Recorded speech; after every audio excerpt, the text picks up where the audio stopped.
사랑과 은혜가 충만하신 하나님 아버지, 주님의 도우심으로 믿음 안에 살게 하시고 오늘 거룩한 주일을 허락하시어 주님 전에 나와 예배케 하심을 감사드립니다.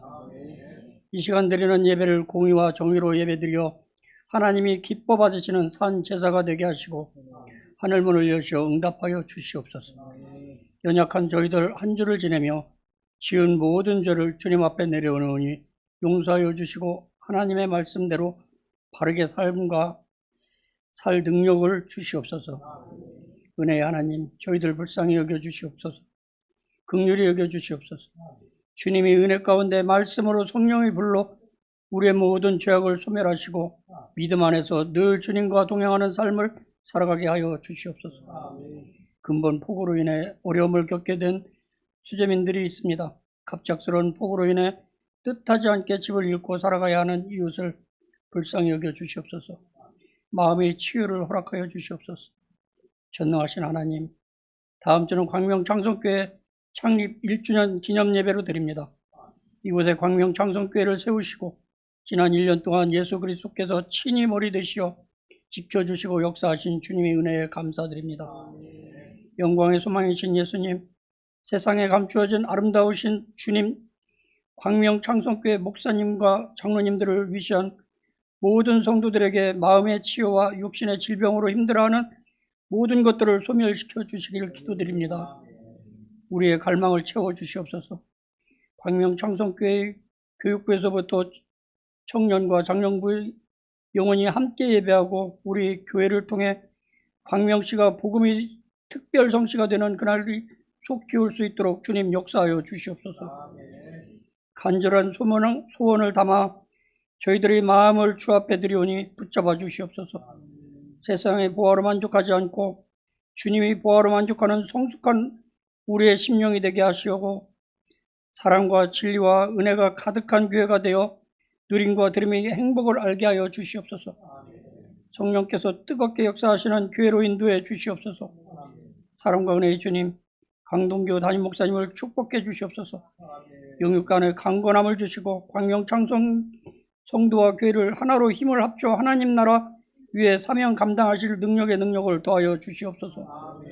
성령 충만케 하시고 말씀 증거하실 때 그 말씀이 권능의 말씀이 되어서 하나도 땅에 떨어짐 없이 죽어가는 영혼을 소생시키는 기적의 말씀이 되게 하여 주시옵소서. 사모님과 가정의 아이들을 언제나 든든히 붙잡아 주시고 복의 근원이 되게 하여 주시옵소서. 사랑과 은혜의 주님, 무더운 여름이 지나고 이제 가을의 문턱입니다. 온 성도님들이 가정 늘 평안케 하여 주시고 건강에 축복을 주시고 물질도 어려움 당하지 않도록 주님 역사하여 주시옵소서.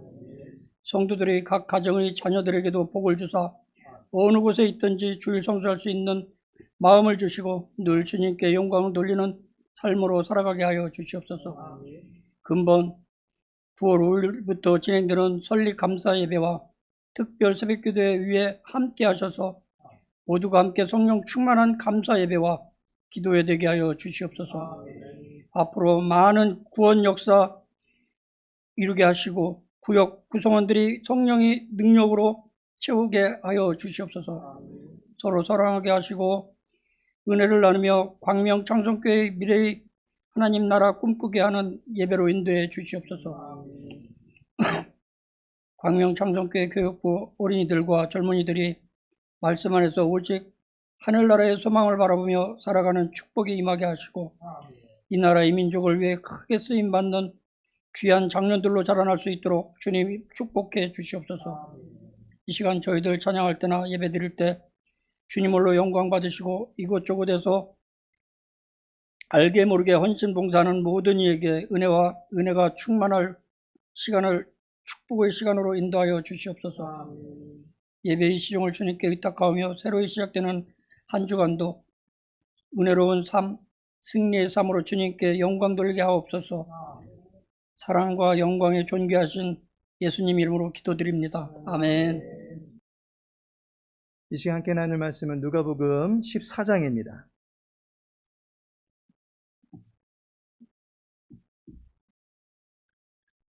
누가복음 14장 7절에서 11절까지의 말씀입니다. 7절에서 11절까지의 말씀 함께 읽겠습니다. 청함을 받은 사람들이 높은 자리 택함을 보시고 그들에게 비유로 말씀하여 이르시되 내가 누구에게나 혼인잔치에 청함을 받았을 때에 높은 자리에 앉지 말라. 그렇지 않으면 너보다 더 높은 사람이 청함을 받은 경우에 너와 그를 청한 자가 와서 너더러 이 사람에게 자리를 내주라 하리니 그때에 내가 부끄러워 끝자리로 가게 되리라. 청함을 받았을 때에 차라리 가서 끝자리에 앉으라. 그러면 너를 청한 자가 와서 너더러 버시어 올라 앉으라 하리니 그때에야 함께 앉은 모든 사람 앞에서 영광이 있으리라. 무릇 자기를 높이는 자는 낮아지고 자기를 낮추는 자는 높아지리라. 아멘. 오늘은 본문의 말씀 통해서 하나님께서 주시는 자리라는 제목으로 말씀 나누고자 합니다. 우리 예장 합동교단을 대표하는 교회 중에서 매년 특별 새벽 기도회를 하는 교회가 있습니다. 물론 많은 교회들이 특별 새벽 기도회를 드리지만 그 교회는 특별히 이 새벽 집회 때 드리는 찬양이 음반으로 발매되는 그런 교회입니다. 그 교회에서 특세를 할라치면 사람들이 본당에 들어가서 예배 드리려고 새벽 이른 시간부터 교회 앞에 나와서 줄을 서는 진풍경이 벌어집니다.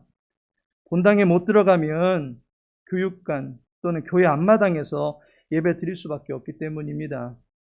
저 안으로 들어가서 예배 드리고 싶어 하는 것입니다. 지금은 커다란 성전을 새로 지어서 이러한 모습은 없어졌지만 그 전에 있던 교회에서는 그러한 열심들이 나타나는 교회였습니다. 말씀을 사모해서 생생한 실황을 접하고자 하는 마음에 예배당 안으로 들어가려고 하는 그 열심, 누가 탓하겠습니까?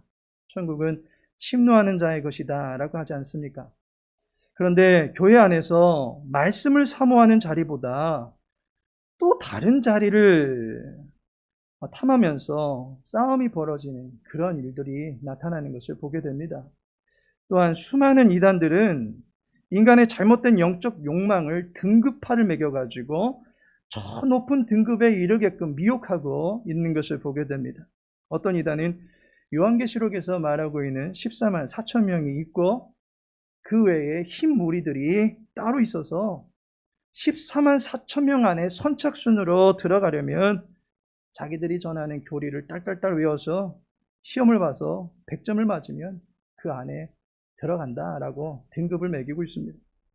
14만 4천이라는 그 티오 안에 들어가려고 수험생보다도 더 열심히 성경을 외우고 있습니다. 더 앞선 자리를 차지할 수 있다라는 말에 미혹된 것입니다. 화면에서 보시는 이미지가 여러분들에게는 어떤 모습으로 보이십니까?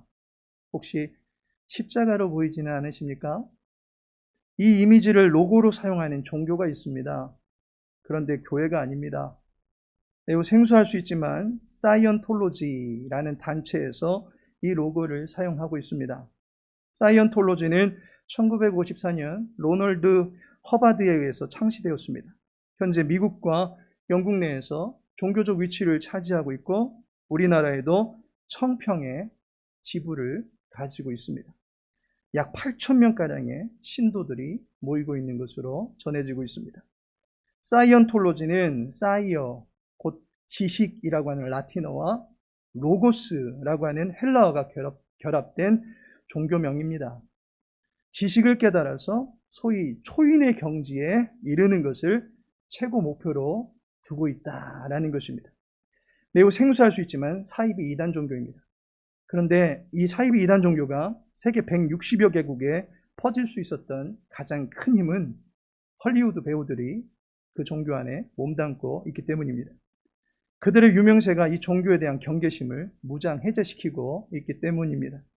그 중에 가장 대표적인 연예인이 탑건, 미션 임파서블의 주연 배우인 톰 크루즈가 최고의 선교사로 활동하고 있었습니다. 현재는 그의 가정사로 인해서 이 종교에서 탈퇴했다라고 알려지고 있습니다.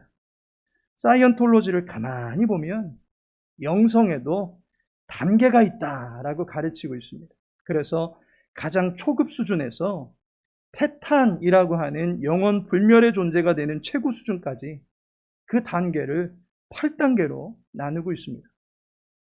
최고 단계에 이르기까지 수많은 돈을 쏟아붓고 있고 그 자리에 오르게 되면 나름 자기의 영성을 과시할 수 있게 되는 것입니다. 인간은 높은 자리를 열망합니다. 분수에 맞지 않을 수도 있고 정상이 아닌 자리일 수도 있음에도 불구하고 그 자리가 주는 호화로움과 영화로움에 취한 나머지 높은 자리만을 탐하려는 경향이 있습니다. 오늘 본문은 바로 이러한 인간의 본능을 꼬집고 있습니다. 단도직입적으로 말해서 스스로 높은 자다라고 하는 자세를 버리고 자신에게 맞는 자리를 찾으라라고 하는 교훈을 전해주고 있습니다.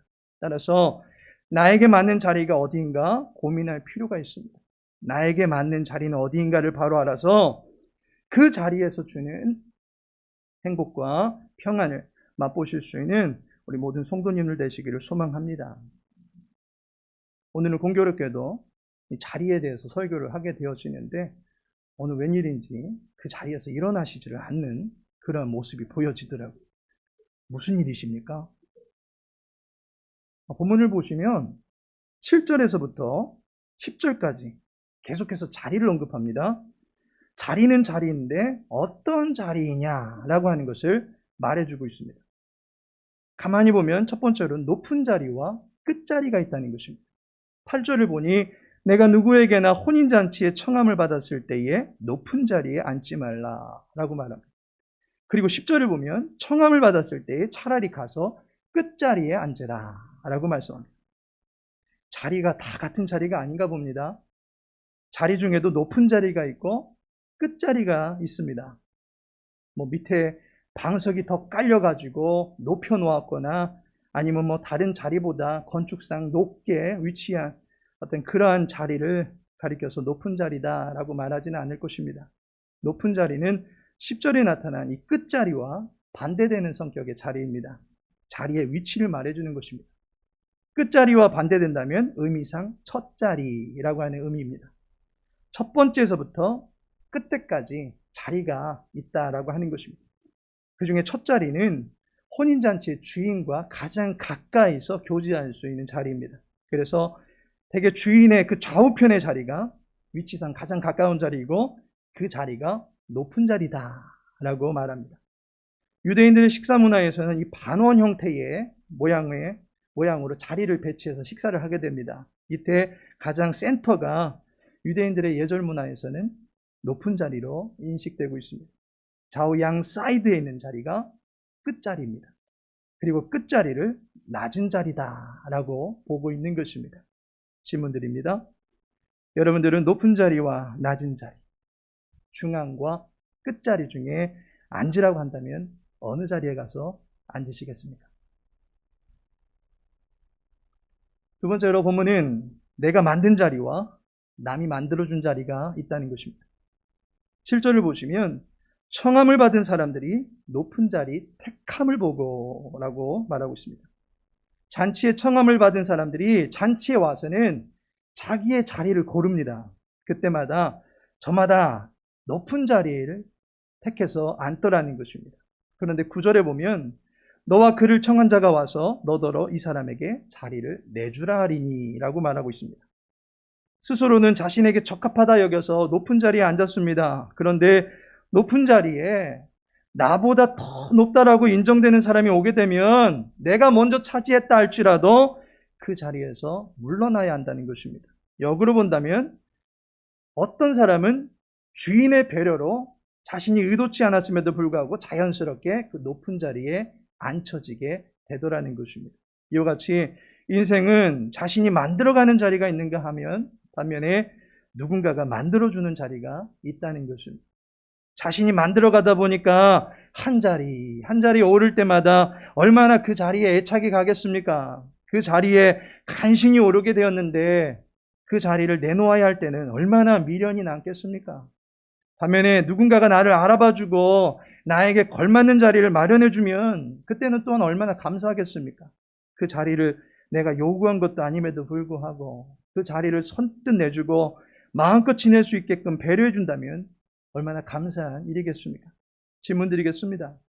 여러분들은 아등바등 올라가긴 하는데 언제 추락할지 모르는, 언제 내어줄지 모르는 그러한 자리에 앉기를 원하십니까? 아니면 누구도 함부로 여길 수 없는 보장되어 있는 그런 자리에 앉기를 원하십니까?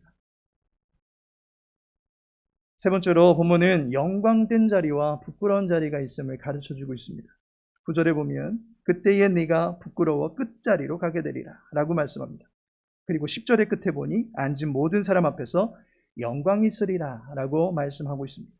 자리는 자리인데 부끄러운 자리가 있고 영광이 많은 자리가 있습니다. 물론 자리가 우리를 그렇게 대하지는 않을 것입니다. 다만 그 자리를 접하는 자신의 마음 상태가 가지각색이 되는 것입니다. 자기가 그 자리에 있어서는 안 되는 사람이라 여긴다면 부끄러워질 것입니다. 그리고 어떤 이는 자기가 그 자리에 있어서는 안 되는 사람인데 영광스럽게 그 자리에 앉게 되었다라고 한다면 영광스럽게 여길 것입니다. 이처럼 앉아 있으면서도 여간 불편하지 않은 가시방석, 바늘방석이 있는가 하면 누구나 앉아보고 싶어하는 비단방석과 같은 자리도 있다는 것입니다. 질문드립니다. 여러분들은 부끄러움이 밀려드는 자리에 앉기 원하십니까? 아니면 영광이 철철 넘치는 그런 자리에 앉기 원하십니까? 앞서 세 가지 질문을 드렸는데 답을 해보셨습니까? 기왕에 앉을 거면 어디 앉으시겠습니까? 1943년에 심리학자 에이브럼 메슬로우는 인간에게는 욕구가 있고 그 욕구는 5단계가 있다라고 말하고 있습니다. 그의 욕구 이론 중에서 상위에 속한 4번째 단계가 존중의 욕구입니다.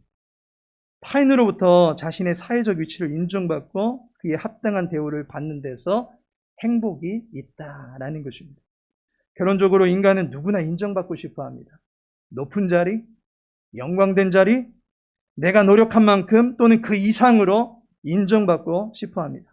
누구나 높은 자리에 앉고 인정받고 높임받기를 원한다는 것입니다. 한 번은 이런 일이 있었습니다. 타 교회에서 직분을 받으셨던 분인데 사정상 교회를 옮기셨습니다. 그래서 교회에서는 새로운 성도님이 오셨습니다 라고 인사를 시켰는데 자신 보고 성도라고 했다고 교회가 기본이 안 돼 있다라고 하고 그 길로 교회를 다시 옮겼습니다. 왜 그럽니까? 나를 인정해 주지 않았다라고 여기기 때문입니다. 참고로 교회 옮기면 직분은 주어지지 않습니다. 이 회사에서 내가 과장이었다고 교회에서도 과장되는 거 아니고 다른 회사 가서도 과장되는 거 아닌 것과 똑같습니다. 교회도 정치법이 있기 때문에 질서상 그 교회의 질서를 따라주는 것이 맞습니다. 그리고 성경적으로 성도는 비하하는 말이 아니다라고 하는 것을 유념해 주시기 바랍니다. 주님은 비유의 말씀을 주시면서 결론을 내리시기를 11절에 보면 무릇 자기를 높이는 자는 낮아지고 자기를 낮추는 자는 높아지리라 라고 말씀합니다. 높은 자리에 앉고 싶어하는 인간의 욕구를 제지하는 듯한 말씀을 주고 계십니다. 높은 자리를 멀리하고 깊이 해야 될 것만 같습니다. 그 자리에 앉으면 금세 추락해버릴 것 같습니다. 그런데 높은 자리에 앉게 되는 사람이 있습니다. 그 높은 자리를 하나님은 자기를 낮추는 자에게 마련해 주시겠다라고 약속하고 계십니다. 그렇다면 높은 자리는 낮추는 자에게 주시는 특별한 자리다라고 하는 것을 알게 됩니다. 11절의 말씀은 이 본문의 구체적인 적용입니다. 이 결론대로라면 그리고 이대로 진리를 받아들여야 된다면 우리는 낮은 자리, 부끄러운 자리 또는 남들이 알아줄 때야 비로소 이동하게 될 것을 기대하면서 끝자리만 찾아가야 되는 그러한 의미로 이해할 수도 있을 것입니다. 그렇다면 오늘부터 우리는 이 앞자리가 아니라 모두 다 저 뒷자리로 가서 앉으시면 되는 겁니까? 앞서서 어떤 교회는 본당에 들어가려고 하는데 남들이 들어가라고 자기는 양보하고 자기는 집에 가서 그냥 예배 드리면 되는 것, 그것이 끝자리를 찾아가는 모습입니까? 일찍 서둘러서 교회에 오고자 하는 사람들은 그럼 다 얌체고 스스로 높아지려고 하는 그야말로 자리를, 높은 자리만을 차지하려고 하는 그런 사람들입니까? 이 이야기를 문자 그대로 적용하기에는 무리가 있어 보입니다. 그도 그럴 것이 7절에 보시면 그들에게 비유로 말씀하여 이르시되 라고 말씀하고 있습니다. 비유적인 표현입니다. 그렇다면 이 비유는 문자 그대로 이야기보다는 그 이야기에 흐르고 있는 중심 사상을 짚어내야 합니다. 중심 사상은 높은 자리에 앉지 말고 끝자리 가서 앉으라 라고 하는 것이 아니라 스스로 자신을 높이지 말라라는 것입니다. 스스로 자신을 높이지 않는 것, 어찌 보면 추상적으로 들립니다. 그 구체적인 방법이 무엇이겠습니까? 누가복음 14장은 두 개의 단락으로 이루어집니다. 첫 번째 단락이 1절부터 24절까지입니다. 가만 보면 모두 다 잔치와 연관되어 있는 비유입니다. 그리고 이 장의 두 번째 단락은 25절부터 35절까지입니다. 그리고 그 이야기가 바로 잔치 비유에 대한 최종적 결론이 담겨져 있다라고 볼 수 있습니다. 그 내용을 보면 제자됨에 합당한 자세를 결론에서 가르쳐주고 있습니다. 그 결론의 요지가 27절에 나옵니다. 우리 함께 읽어보겠습니다. 시작.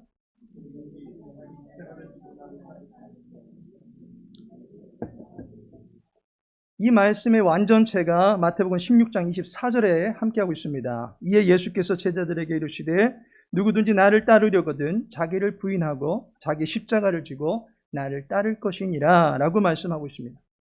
하나님의 인정을 받는 사람, 곧 잔치에서 하나님께서 특별한 자리를 마련해 주시고자 하는 사람이 누구입니까? 첫 번째로 자기 부인하는 자에게 특별한 자리를 주신다라는 것입니다. 자기 부인, 이것은 자기를 낮추는 자세의 가장 첫 출발점이 되는 것입니다.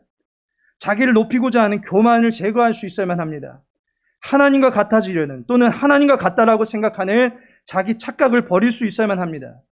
우리가 하나님 앞에서 갖추어야 될 자세는 나는 쓸모없는 사람이다 라고 하는 의식이 아니라 나를 쓸모없도록 조장하고 있는 죄의 악한 사슬들에서 풀어주실 수 있는 능력은 오직 주께 있습니다 라고 하는 자세가 필요한 것입니다.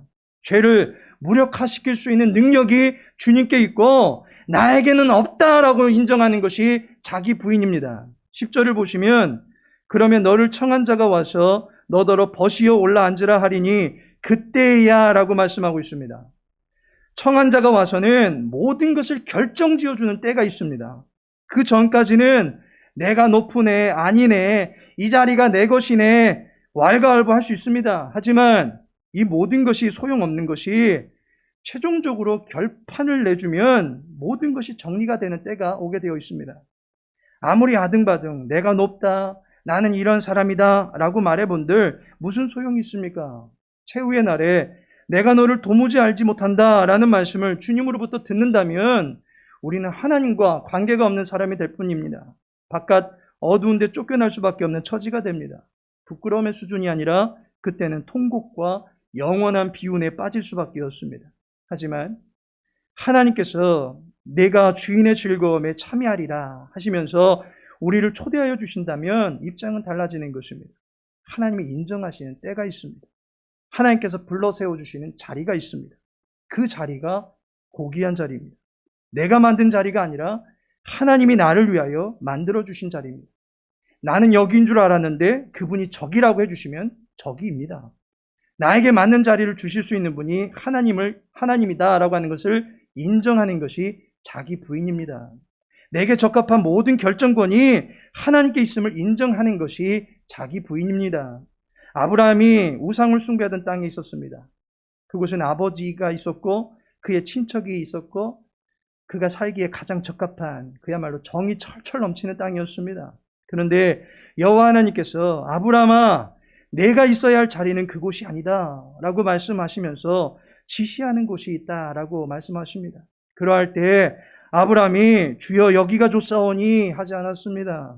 그 손끝을 보면서 지시하시는 곳으로 갔다라는 것입니다. 사실 여기다라고 여호와께서 말씀해 주신 것도 아닙니다. 성경은 갈 바를 알지 못했다라고 말하고 있습니다. 그저 저기쯤 가면 될 것이다 라고 말씀해 주신 것입니다. 그래도 아브라함은 그 자리가 있는 방향으로 나아갔던 것입니다. 하나님께서 만들어주신 자리가 최고의 자리입니다. 하나님께서 불러주신 자리가 최고의 자리입니다. 하나님께서 인정해 주신 자리가 가장 복된 자리입니다. 내 지혜, 내 능력, 내 힘, 내 실력이 아닌 하나님이 마련해 주시는 자리에 서서 감사하며 살아갈 수 있는 저와 여러분 되어지기를 소망합니다. 두 번째로 자기 십자가를 지는 자에게 특별한 자리를 주신다는 것입니다. 자기 십자가를 지라는 말은 자기에게 주어진 소명을 완수하라는 것입니다. 자신에게 주어진 사명입니다. 자신만이 가야 할 인생의 본분입니다. 그것이 예수님에게는 우리를 구속하시는 구원의 십자가로 나타났지만 우리들은 내가 누구를 구원하겠습니까? 우리는 다만 우리를 구원하신 하나님의 사랑을 만인들 앞에 나타내는 것입니다. 그것이 우리의 십자가요 사명입니다. 9절에 보니까 너와 그를 청한 자가 와서 너더러 이 사람에게 자리를 내주라 라고 말씀합니다. 잔치에 누가 초대가 되었는지는 초대받은 사람은 알 길이 없습니다. 잔치를 벌인 주인만이 초대받은 사람들의 수준을 알게 되어 있습니다. 결혼식장에 한번 가보시기 바랍니다. 초대받은 사람은 자기의 인척 말고는 그 외의 외부인들은 알지 못합니다. 하지만 초대한 사람은 인척 외에도 그의 관계망 안에 있는 모든 사람들을 다 알게 되어 있습니다. 따라서 어느 자리가 누구에게 잘 어울리는 자리인지 확실히 알게 되어 있습니다. 자리는 누군가가 인정해 줄 때에 빛이 나는 법입니다. 그런데 그 자리를 인정해 주는 사람이 나보다 한없이 높은 권세와 직위와 명망을 가진 분이시라면 그 자리에 앉게 되는 영광이 더 크게 다가올 것입니다. 반면에 높은 권세를 가지고 있다 할지라도 수치스러운 이력을 갖고 있는 자가 주는 자리는 결코 영광스럽지 못할 것입니다. 대한민국 현대소설의 거장이라 함은 단연 소나기로 유명한 황순원 씨를 들 수 있을 것입니다.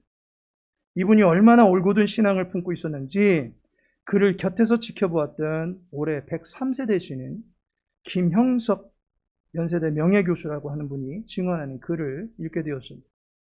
대한민국 예술가라면 누구나 받고 싶어하는 대표적인 상이 있는데 그 상의 이름은 대한민국 예술원상입니다.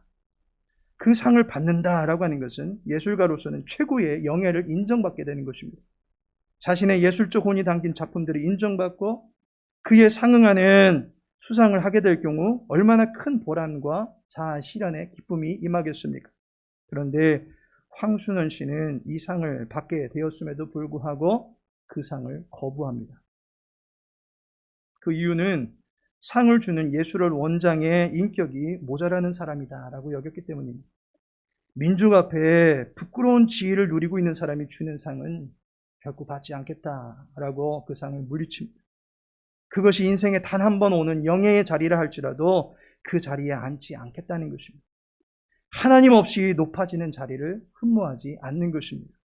하나님의 마음이 드러나는 자리에 자신은 서겠다라고 하는 것입니다. 우리의 삶이 이와 같이 하나님을 자랑하고 하나님을 높여드리고 하나님을 인정하는 삶이 되어야만 할 것입니다. 그것이 우리의 사명, 우리의 본분이기 때문입니다.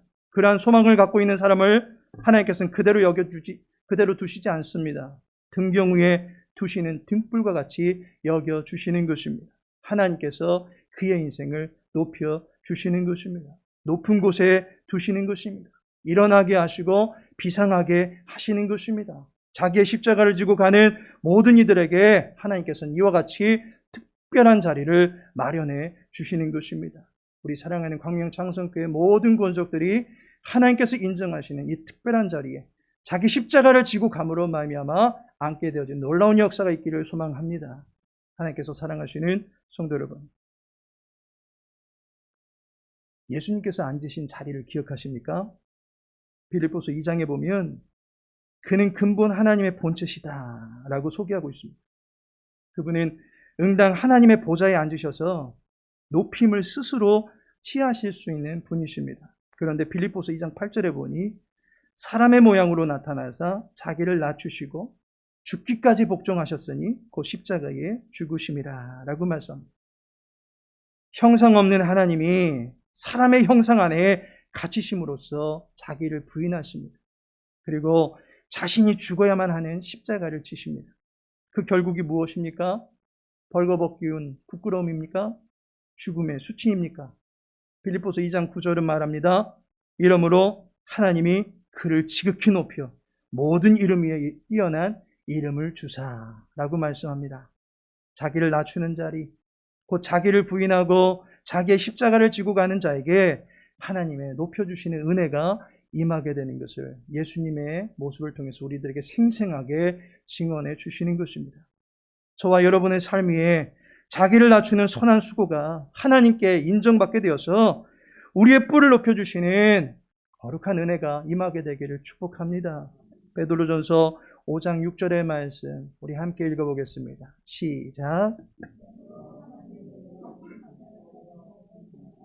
때가 되면 너희를 높이시리라. 아멘. 하나님이 인정하시는 사람, 하나님이 주시는 자리에 앉을 수 있는 사람, 하나님이 높여주시는 행복한 때를 맞이할 수 있는 저와 여러분의 삶이 되기를 예수님의 이름으로 축복합니다. 자기를 갖출 수 있게 하여 주시되 자기를 부인하고 오직 하나님만 높여드릴 수 있는 인생 살게 하여 주옵소서. 자기의 십자가를 통하여 하나님의 영광을 만들 앞에 자랑하며 살게 하여 주옵소서. 기도하시고 우리를 높여주실 때에 그 은혜에 자고치 아니하며 더욱더 겸손히 살아갈 수 있는 주의 백성 되게 해달라고 이 시간 함께 합심하여 기도하겠습니다. 아버지 하나님, 사랑하는 주의 백성들 늘 주님과 함께 동행하기를 소망합니다. 아버지 하나님, 주의 자녀들이 부끄러운 인생 되어지지 않도록 도와주시옵시고 또한 주님을 불편한 오만과 교만 가운데 거하지 않게 해주시옵시고 늘 하나님께서 세우시는 자리에 그러시고 인정해 주신 그 자리에 겸허하게 수염받아서 하나님을 사랑하고 하나님을 예비하며 하나님을 자랑하며 주의 영광 드러내는 일에 힘쓸 수 있는 주의 백성들 되어줄 수 있도록 주여 도와주시옵소서. 모든 죄를 사할 수 있는 능력과 우리 모든 부정과 부끄러움들을 몰아내실 수 있는 능력이 주의 있음을 고백하오니 늘 주의 능력 따라 살아갈 수 있도록 도와주시옵시고 그 능력 안에 거할 때에 우리의 마음이 은혜줄 수 있도록 도와주시옵시고 그 인생에 허락해주신 하나님으로 인해서 날마다 감사하며 살아갈 수 있도록 도와주옵소서.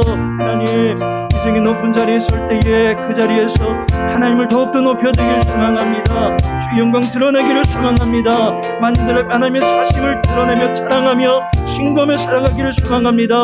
사랑하는 주의 백성들 죽지 않게 해주옵소서. 저들의 인생의 뿔을 높여주시옵소서. 권세를 더하여 주시옵소서. 그 모든 것을 더하여 주신 하나님으로 말미암아 당당하게 세상 앞에 살아갈 수 있도록 도와주시옵소서. 저들의 발걸음 한 걸음 한 걸음 동행하여 주시기를 간절히 소망하며 그 모든 삶 가운데 함께 하시는 주님의 숨결에 힘입어서 만인들 앞에 하나님을 찬미하며 하나님을 온전히 나타내며 살아갈 수 있는 능력이 전달되어 줄 수 있도록 도와주옵소서. 아버지, 우리들에게 주신 직분들이 있습니다. 그 직분들은 주님께서 우리를 세우신 자리인 줄로 믿습니다. 하나님, 그 자리에서 우리가 부끄러워하지 않도록 도와주시옵시고 당당하게 그 부르심 따라서 십자가의 사명 감당해 나갈 수 있는 모든 종들 되어줄 수 있도록 은혜 베풀어 주시옵소서. 이 은혜에 힘입어서 자고치 않게 해주시옵시고 날마다 주님 앞에 겸손함으로 무릎 꿇을 수 있도록 도와주시옵시고 늘 주님의 진리의 말씀에 귀를 기울이며 그 말씀 따라 살아가기를 힘쓸 수 있는 주의 백성을 다 되어줄 수 있도록 은혜 베풀어 주시옵소서. 주의 제단이 이 지역을 섬겨나가는 일들 가운데